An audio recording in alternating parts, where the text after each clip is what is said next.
चुड़ैल की बांसुरी। एक सुहाना सा दिन होता है और मगन, रामलाला, चंदन, राजन, तपन और गोलू के पापा गांव के बरगद के पेड़ के नीचे बैठकर अपनी शाम की गपशप कर रहे हैं। अरे रामलाला और चंदन, तुम्हारी फसल कैसी चल रही है इस साल? अरे बंधु, क्या बताएं, बारिश ने तो परेशान कर रखा है। सही बात, बारिश की कमी ने दिमाग खराब कर दिया है। सरपंच गांव वालों के लिए एक खबर लेकर आता है। अच्छा मेरे गांव के भाइयों, सुनो जरा। हमारी सरकार ने किसानों के लिए शहर में एक सेमिनार का आयोजन किया है, जिसमें वो खेतों के बारे में और भी कुछ जानकारी देंगे। तो मुझे लगता है कि हमें वहां जाना चाहिए।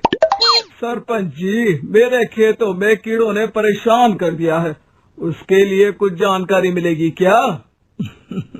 बिल्कुल, तुम्हारे खेतों के बारे में तुम्हें सारी जानकारी देंगे वो लोग। तुम तीनों को जाना चाहिए, बहुत फायदा होगा तुम्हें उससे। ये कहकर सरपंच वहाँ से चला जाता है और तीनों सोचते हैं कि वो शाम के वक्त मैदान पर मिलेंगे और वहीं से रवाना हो जाएंगे। तीनों दोस्त मैदान पर मिलते हैं और जैसे ही निकलना शुरू करते हैं तभी एक बांसुरी की आवाज सुनकर वो भी उसी ओर सम्मोहित स्थिति में चलना शुरू कर देते हैं। कुछ बच्चे हर बार की तरह अपना दोपहर का फुटबॉल का गेम खेल रहे हैं। पकड़ लिया, पकड़ के दिखा मुझे, इतना भी नहीं कर सकता। अच्छा, कितना भागेगा? आखिरकार तो मेरी पकड़ में आ ही जाएगा।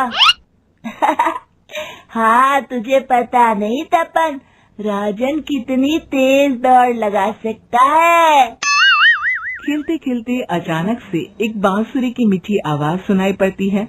सारे बच्चे उसका पीछा करने लगते हैं। शाम हो गई है और बच्चों के घर न आने की वजह से उनकी माँ मैदान में पहुँच जाती है। राजन बेटे, अरे ओ राजन बेटे, किधर चले गए? इतनी देर हो गई, घर वापस क्यों नहीं आए बेटे? तपन बेटा, चलो घर, शाम हो गई है, कितना खेलोगे? और गोलू, ओ गोलू। तीनों की माँ एक दूसरे को देखने लगती है और उन्हें एहसास होता है कि उन तीनों के बेटे घर आए ही नहीं। अरे राजन और गोलू की मम्मी, आप इधर?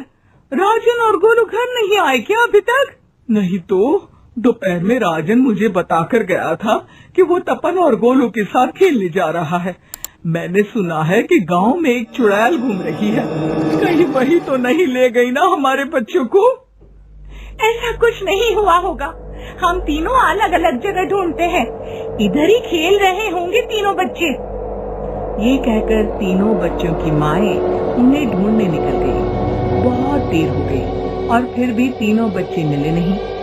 तीनों की माएं मैदान पर फिर से मिलती हैं। सुनिए जी, ये तीनों मिल ही नहीं रहे और मेरे दिमाग में बहुत बुरे बुरे ख्याल आ रहे हैं। अब चिंता मत कीजिए, हम सरपंच से जाकर बात करते हैं, वो हमारी मदद करेंगे। गोलू की माँ सही कह रही हो, चलो चलते हैं। एक उम्मीद की आशा लेकर तीनों अपने बेटों की फिक्र में सरपंच के घर जा पहुंचती है। सरपंच अपनी शाम की चाय पी रहे हैं और अखबार पढ़ रहे हैं। तभी तीनों की माँ हड़बड़ी में भागकर उनके पास आती है। अरे अरे, आप तीनों इतनी डरी हुई क्यों हो? क्या हुआ? ऐसी क्या बात हो गई? तिवारी जी, हमारे लड़के दोपहर से खेलने गए हैं और अब तक लौटे नहीं हैं। हमने उन्हें सब जगह ढूंढा, लेकिन हमें वो मिले ही नहीं, इसीलिए हम भागकर आपके पास आ गए। अच्छा, इनके पिता कहाँ है? ये कुछ काम के लिए शहर गए हैं, इसीलिए हम भागकर आपके पास आए हैं। हाँ, मैं उसके बारे में भूल ही गया था। एक काम कीजिए, मुझे उस जगह लेकर चलिए जिधर वो आखिरी बार खेल रहे थे। सरपंच घर से एक डंडा लेकर तीनों के साथ मैदान की ओर निकल पड़ते हैं।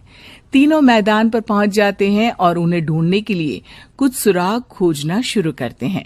आपको कोई ऐसी जगह पता है जहाँ ये तीनों साथ में मिलते हैं? नहीं जी, ऐसी तो कोई जगह नहीं पता।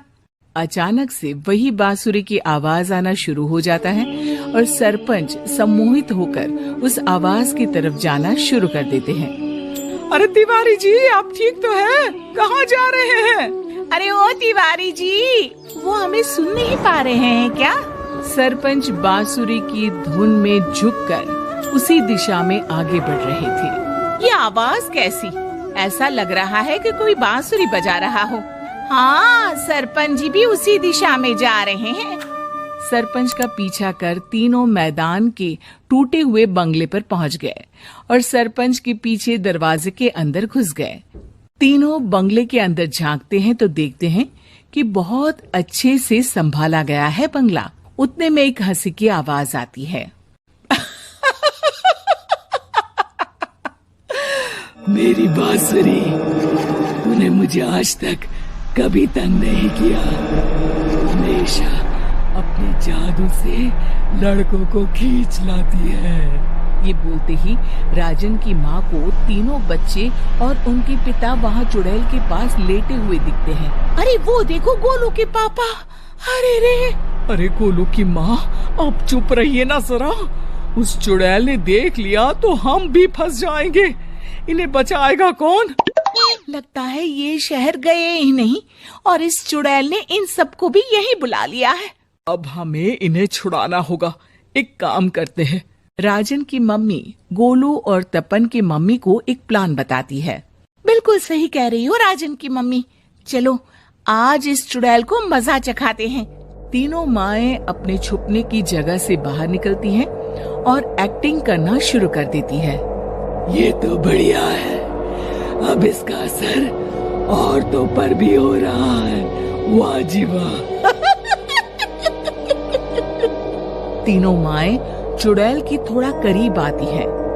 राजन और गोलू की माँ चुड़ैल को पकड़ लेते हैं और तपन की माँ बांसुरी हाथ से पकड़कर तोड़ देती है। अरे पागल औरत, ये क्या कर दिया?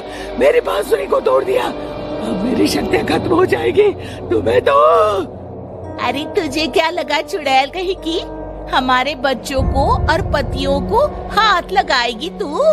बांसुरी टूटने की वजह से चुड़ैल खाक होकर गायब हो जाती है और सारे लोगों की आंख खुल जाती है। सब अपने परिवार को लेकर उस बंगले से बाहर निकल जाते हैं। कहते हैं ना,